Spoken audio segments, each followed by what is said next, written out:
इस्लामी कॅलेंडरमधील 9वा महिना म्हणजेच रमजानचा महिना.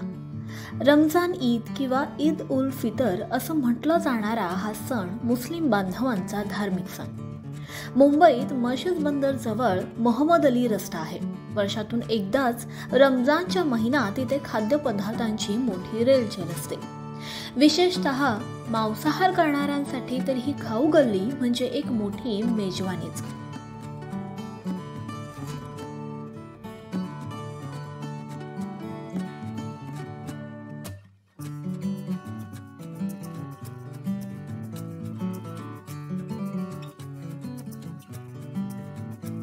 शॉर्मा, कबाब, विविध प्रकारचे मांसाहारी पदार्थ, चिकन सूप एवढंच नाही तर नल्ली निहारीपासून ते कबाब आणि हैदराबादी हलीम पर्यंत सगळ्या प्रकारचे डिशेस तुम्हाला इथे पाहायला मिळतील.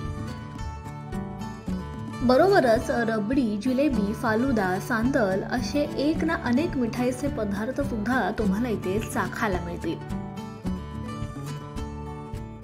तिलाच एक महत्त्वाची मिठाई म्हणजे सांदल मिठाई.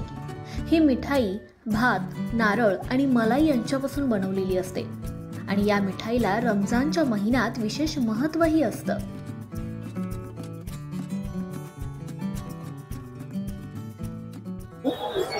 मेरा नाम मुजफ्फर जहांगीर है और ये सांदल बोलते हैं इसको. ये सांदल है, ये चावल दूध मावे से बनता है और रमजान में साल में एक बार ही बनता है ज़्यादातर. बाकी आधे टाइम आपको जल्दी किधर मिलेगा नहीं. ये मलाई वाला रहता है, ये मलाई वाला रहता खाली. इसमें खाली दूध और मलाई डालते बस. और इसमें मावा मलाई सब रहता है इसमें. ये 40 वाला आता है, ये 30 वाला आता है. नहीं जी, ये 30 वाला है मलाई वाला, ये 40 वाला मावा वाला रहता है.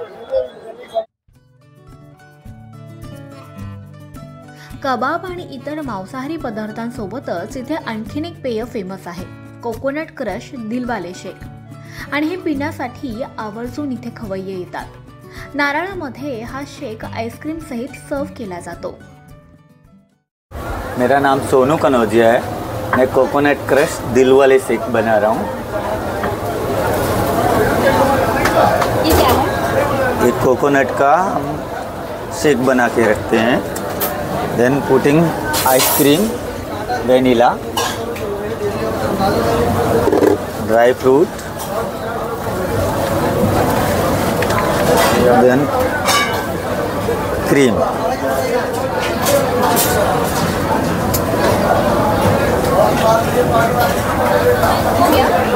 रेडी है. ये स्पेशल जूस है हमारा. हम इसको बॉटल में भी रखते हैं, बॉटल में करके देते हैं और ऐसे किसको चाहिए तो ग्लास में भी देते हैं, पर ये सैंपल के लिए. अच्छा, इसका नाम क्या है? हमारा दुबई के तो स्पेशल जूस. वर्षभरात या एकाच महिन्यात मुंबईतील मोहम्मद अली रोडवर या ठिकाणी मेजवानीचा आस्वाद घेता येतो. रात्री सुरू होणारी छोटी मोठी दुकानं पहाटेपर्यंत खुली असतात आणि त्यावर खवय्ये खाण्याचा मनमुराद आनंदही लुटत असतात. त्यामुळे लज्जतदार पदार्थ चाखण्यासाठी एकदा तरी मोहम्मद अली रोडवर यायलाच हवं. लोकल 18साठी मयुरी सर्जेराव, मुंबई.